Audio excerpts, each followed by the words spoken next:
João Espanha e Francisco Proença de Carvalho são convidados desta noite do Closing Bell. Muito boa noite aos dois, obrigado por estarem aqui. João Espanha, hoje ouvimos críticas duras de Pinto Monteiro e de Marinho Pinto a tudo o que se está a passar na Justiça. São críticas justificadas? Bom, vindas do Dr. Marinho Pinto são sempre de suspeitar um pouco, atendendo ao seu estilo truculento a que ele nos habituou. Há algumas coisas que neste momento se estão a propor ao nível da Justiça que podem vir a merecer alguma crítica, designadamente porque podemos passar em alguns setores ou em algumas zonas do direito do 8 para o 80, isto é, há muitas queixas de que temos sistemas demasiado garantísticos. Eu pessoalmente, pelo menos no que diz respeito à área onde mais trabalho, não creio que seja assim.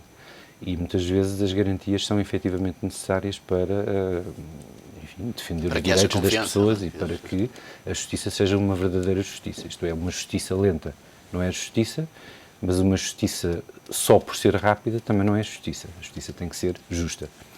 De todo modo, eu diria que estamos para ver. Por parte do Dr. Pinto Monteiro, confesso que não sou capaz de interpretar as críticas. Da parte do Dr. Marinho Pinto, eu diria que, enfim, as críticas são, uma maneira de estar, uma maneira de ser, e elas devem ser entendidas, penso eu, mais nesse registro do que propriamente em qualquer outro registro. Pinto Monteiro criticou sobretudo o excesso de reformas na Justiça que complicam, no fundo, a vida a toda a gente que trabalha nesta área. Sim, mas vamos lá ver, a Justiça vive em reforma contínua e permanente, sei lá, há 10, 15 anos, pelo menos. Eu pessoalmente, o meu Código de Processo Civil deixou de existir, porque já foi alterado tantas vezes que eu desisti de manter essa peça fundamental para do nosso ordenamento jurídico, mas o problema, de facto, não sei se é o facto de neste momento virmos a ter, ou podermos ir a ter uma série de reformas em simultâneo, mas o experimentalismo ao nível da Justiça tem sido uma constante nos últimos anos e com resultados muito longe e muito aquém daquilo que seria desejável. É evidente que situações de dilação sistemática, de casos como aqueles a que estamos a assistir, como o Dr. Isaltino Moraes, colocam o cidadão perante a Justiça de uma forma em que é difícil confiar relativamente àquilo que se faz nos tribunais, mas eu diria que, pelo menos a experiência que tenho, é que nem sequer há tempo para avaliar a bondade de uma reforma e já se está a falar numa nova reforma. Portanto, eu não sou capaz neste momento de dizer se o que aí vem é bom. Espero que tenha, de facto, algum impacto no que diz respeito a uma maior celeridade e a uma melhor organização da Justiça. O que temos neste momento, de facto, é pouco. Francisco, e nos discursos que tivemos a oportunidade de ouvir hoje, ficou também um alerta de Noronha do Nascimento relativamente a alguns excessos nas medidas que estão a ser tomadas e, por exemplo, para se dar como certo a inexistência de direitos adquiridos. Estamos aqui a ir longe demais e a colocar em causa a justiça, em alguns casos. Bom, em primeiro lugar, eu penso que estas cerimónias são basicamente a repetição do ano anterior. Mudam alguns protagonistas, mas se puséssemos o DVD do ano anterior, os discursos basicamente seriam semelhantes. Porque a Justiça vive um pouco destes interesses corporativos. Os magistrados defendem o seu estado de coisas, o bastonário da Ordem dos Advogados ataca até mais do que a Justiça. O discurso dele é um discurso que ataca, é mais político do que de jurista ou de direito. E o Presidente tem uma tentativa de ser um conciliador.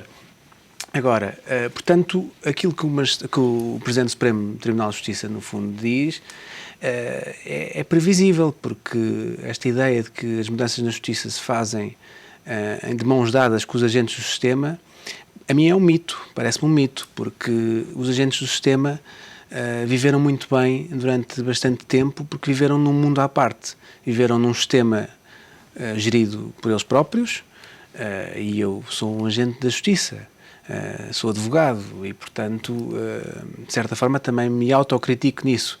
Mas a verdade é que não há uma uma fiscalização política efetiva, democrática até, daquilo que é o funcionamento da justiça. Portanto, tudo o que são mudanças nesse sentido são mudanças que preocupam as pessoas, os agentes da justiça, porque não gostam que os seus direitos, que se intrometam nos seus direitos, nos seus poderes. E, portanto, isso é logo uma reação natural. É verdade que neste momento em que o país atravessa, nós estamos a atacar tudo e todos e estamos a tentar também atacar os próprios agentes da justiça. Mas repare que, se calhar, é mais difícil do que outros. Repare, e nós hoje sabemos que as reformas da justiça não vão avançar tão depressa como nós queríamos, como a Troika queria, porque é um facto que reformar a justiça não é de um dia para o outro, mas depende essencialmente desde logo de um aspecto fundamental, para que possa existir aquela estabilidade legislativa de direito que é fundamental. É que existe um verdadeiro pacto de regime democrático dos partidos que no fundo recebem o nosso voto e que devem receber um mandato e que recebem um mandato para tomar decisões e que essas decisões sejam no sentido de a justiça voltar ao espectro democrático. Mas é útil que se dê, de facto, mais tempo para estas reformas serem feitas? Ou Então, devíamos claro continuar aqui a cumprir este calendário? Francisco, quando referes fazer a justiça regressar ao espectro democrático, o que é que tens em mente? Não, eu refiro fazer com que, por exemplo, o Ministro da Justiça ou o Ministro da Justiça que esteja em funções não seja um mero colocador de cadeiras e de apetrechos para a justiça e que tenha um efetivo poder democrático, ou seja, que, por exemplo, o Procurador-Geral responda perante, ou seja, os procuradores respondam perante o Procurador-Geral e o Procurador-Geral responda perante o sistema democrático, portanto, perante os políticos. Ou de algum modo dar alguma legitimidade democrática a este sistema, porque, por exemplo, nos Estados Unidos o sistema tem legitimidade democrática, existem eleições para os cargos fundamentais da justiça. Nós aqui temos um conjunto de conselhos corporativistas que efetivamente às vezes funcionam bem, não é? Há juízes muito bons, há magistrados muito bons, mas a verdade é que parece que há uma espécie de autofiscalização de cada magistrado a si próprio. E isso não acontece em lado nenhum da sociedade. E, portanto, enquanto não houver uma gestão, uma tentativa de colocar alguma fiscalização nesse sistema, esse sistema nunca vai mudar e nunca vai funcionar. E nós dizemos, bom, assim a política está-se a intrometer na justiça. Mas, quer dizer, de algum modo o sistema democrático tem que se intrometer na justiça. Não quer dizer que a política possa fazer decisões judiciais e possa interferir nas decisões judiciais, mas isto está o abuso. Agora, de algum modo, quem vive num sistema tem que responder perante os cidadãos, não é? De algum modo tem que responder perante os cidadãos. Corre o risco de perder alguma credibilidade. Fundo, enfim, a minha intervenção foi no sentido de provocar o Francisco e ver se partilhávamos da ideia. A questão, vamos lá ver, há de facto o Poder Executivo, o Poder Legislativo tem legitimidade democrática, o Poder Judicial não tem. E há imensos desequilíbrios. Repare, os juízes têm um Conselho Superior de Magistratura que possui advogados, que possui representantes da Assembleia da República. Os advogados tratam deles sozinhos. A nós ninguém nos fiscaliza a não ser nós próprios. Eu não sei se isso é certo, não sei se isso é correto. Se calhar os advogados também deviam ter alguém fora da profissão. Nós temos os clientes, desde logo. É claro, mas enfim, não iria tanto por aí. São importantes. Mas aquilo que me parece mais importante é, de facto, ser Ministro da Justiça deve ser dos cargos mais ingratos no Governo, porque só se consegue mandar nos funcionários judiciais, porque nos juízes não se pode mandar. E muito bem, porque são independentes e inamovíveis. Não tem que se mandar na sua função judicial nem na judicatura. No Ministério Público, muito menos. Mas o que temos assistido nos últimos anos, e já são muitos anos, é a magistratura, quer a judicial, quer do Ministério Público, em absoluta roda livre. E há muita coisa que acontece em Portugal e que não é positiva para a justiça, e rapidamente se aponta o dedo, quer aos advogados, quer ao sistema que tem imensos, expedientes dilatórios, etc, etc. Mas alguns dos maiores atropelos que se fizeram na justiça não são da responsabilidade dos advogados, nem da lei. Há que recordar aqui muitas situações em que arguidos foram notificados com os órgãos de comunicação social à espera que chegasse, enfim, o Procurador da República. Basta ver as violações do segredo de justiça que acontecem. De onde é que vem? E que todos sabemos mais ou menos de onde vêm e não acontece absolutamente nada, porque cada magistrado vive basicamente em roda livre. E, portanto, a justiça, quando se diz eu confio na justiça, eu não sei o que é confiar na justiça. Eu confio em determinados magistrados como não confio minimamente noutros. Como eu confio em advogados, não confio noutros. Confio... Enfim, a confiança abstrata na justiça é uma coisa que não existe, porque não pode existir. Porque se houvesse minimamente alguma hierarquia de controle, alguma fiscalização efetiva, pronto, tudo bem. Mas agora, quando nós temos lado a lado magistrados muito competentes e muito cumpridores, e portanto nós vemos tribunais em Portugal que funcionam realmente bem, em que as coisas acontecem dentro do prazo, em que os magistrados não emitem expedientes dilatórios das partes, enfim, e vemos no outro lado o mesmo outro magistrado ou outro agente da justiça, seja advogado, eu não tenho um discurso de bastonário, não é? Que não faz nada disso e que depois segue a sua carreira, seguem os dois lado a lado a sua carreira, sobem na sua hierarquia como se fossem pessoas iguais com o mesmo mérito. Isso aí é que mina qualquer sistema. Não há qualquer sistema de gestão na justiça. Enfim, e portanto isso é logo fundamental. Nós vemos magistrados, muitas vezes, não estão a julgar, estão a gerir o tribunal, estão a gerir recursos humanos, e em vez de estarem a julgar. E, portanto, mas com nós aquilo agora que está damos um previsto passo. nestas reformas, vamos caminhar nesse sentido? É isso que eu queria dizer. A meu ver, esta reforma do mapa judiciário, com alguns problemas que possa causar sociais, mesma coisa que nós acabarmos agora com algumas câmaras municipais. Enfim, não faz nenhum sentido, como é evidente, existirem tantos tribunais em Portugal como existem, aliás, existem tantas câmaras municipais. E, portanto, eu acho que é uma reforma positiva. Mas devemos aproveitar esta reforma para, precisamente, ter tribunais devidamente organizados. Desde logo isso, uma coisa básica, não é?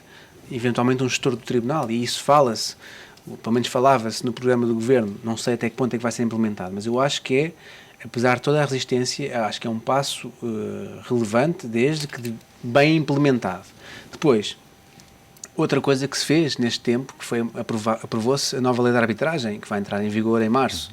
Eu acho que é positivo, não obstante as muitas críticas que existem relativamente, no fundo, à retirada dos tribunais de muitos assuntos que, numa perspectiva mais conservadora, devem ser dos tribunais.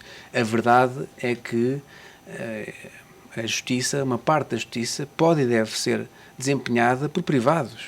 Esse mito que não pode ser desempenhada por privados através dos meios de regulação alternativa de litígios é uma coisa fantasiosa, porque, enfim, também vemos decisões boas e decisões más, mas podem e devem. Nós hoje vimos ser julgado um sem-abrigo no Porto por um crime, nem sei quantos euros, 5 euros, quer dizer, a nossa justiça andou a perder tempo com isso, quando há coisas que podem ser resolvidas fora dos tribunais, aliás, têm que ser resolvidas fora dos tribunais, sob pena de, efetivamente, não conseguimos resolver estes problemas que temos nos tribunais.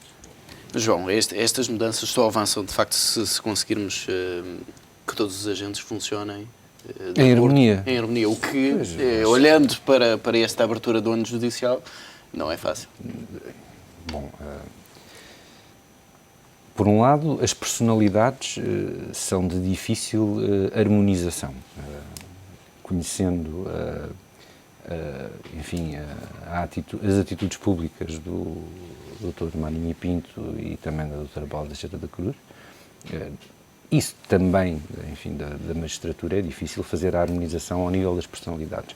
Ao nível das corporações, também não vejo, sinceramente, como é que se pode encontrar um ponto comum quando sistematicamente o que vimos na comunicação social são magistrados numa dupla posição, enfim, metade são órgão de soberania, outra metade são uma espécie de funcionário público, numa postura de constante reivindicação, e por outro lado os advogados sacudindo a água do capote como se a questão da justiça não lhes dissesse grande respeito.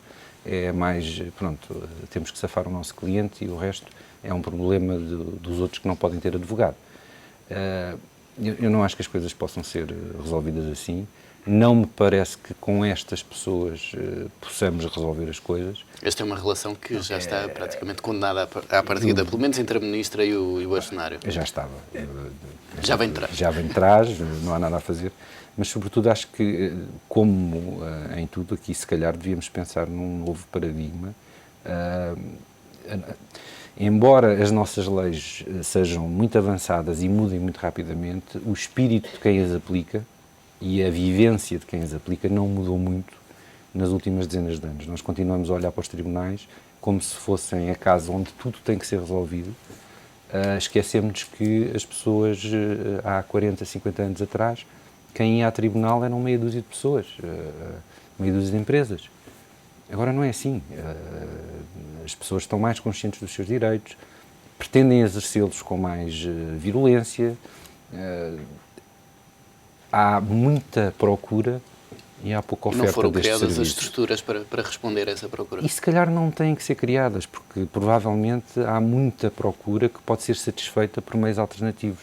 Eu não sou, como Francisco, por princípio contra os meios alternativos, desde que eles sirvam para reservar os tribunais para as coisas realmente importantes, para as questões penais relevantes, para as grandes questões económicas, para os grandes litígios civis, enfim, por aí fora. Para isso é que servem os tribunais. Para, enfim, aquilo, para a pequena litigância, para a questão do direito do consumo, para a pessoa que não pagou a sua fatura do telemóvel. Os magistrados têm mais que fazer, os advogados também têm mais que fazer. Mas o que eu gostava, a ideia que eu gostava daqui deixar, e voltando à provocação que fiz ao Francisco, acho que o pecado original da nossa democracia, no que diz respeito à justiça e ao sistema de justiça, é a independência, do meu ponto de vista, excessiva das magistraturas, que não respondem perante as pessoas. Não me parece que isso seja correto.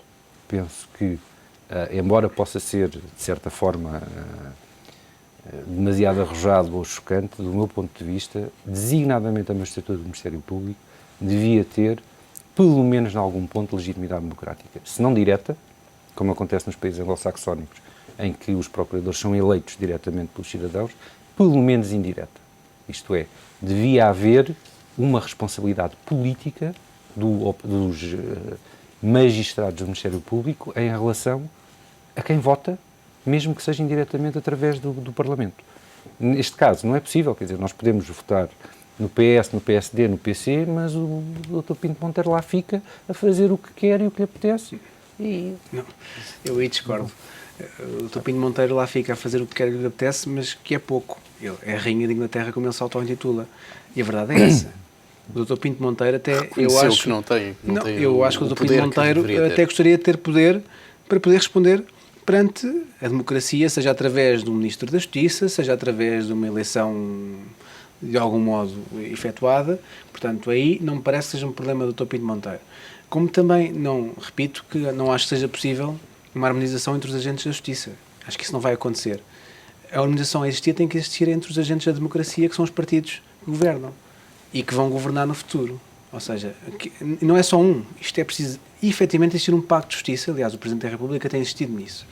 Mas e neste caso a Troika até dá uma ajuda, não é? Sim, dá uma ajuda, mas a verdade é que, a meu ver, nós parece que perdemos aqui tempo com fé diversa. Eu vejo muitas vezes a nossa Ministra da Justiça a falar de pseudo-reformas da Justiça, como seja a do arguido, a confissão do arguido perante um magistrado, não juiz, a valer no tribunal, alguns crimes que se criam até como se fosse resolver algum problema da Justiça, e não vai resolver problema nenhum da Justiça, porque, em primeiro lugar, uma coisa é resolver os problemas da Justiça, outra coisa é nós acharmos que, de repente, todos os nossos princípios basilares do Estado de Direito, que são muito mais importantes do que qualquer problema de celeridade de qualquer sistema de justiça, é aquilo que nos difere de um Estado totalitário para um Estado democrático. Portanto, isso é um ponto assente. Não podem e não devem ser afetados com estas mudanças. E isto é muito popular, não é? Muito populista. Uma pessoa avançar com este tipo de medidas e referir como se fosse resolver algum problema de expedientes dilatórios. Mas é um fait divers. E, pelo contrário, é perigoso. Portanto, Eu penso que, não obstante terem existido alguns passos, como eu referi há pouco, relevantes, de eventuais, vamos ver como é que são implementadas, propostas de reforma que poderão ser importantes para o futuro da Justiça, eu acho que muitas das medidas que têm vindo a ser apresentadas não têm importância.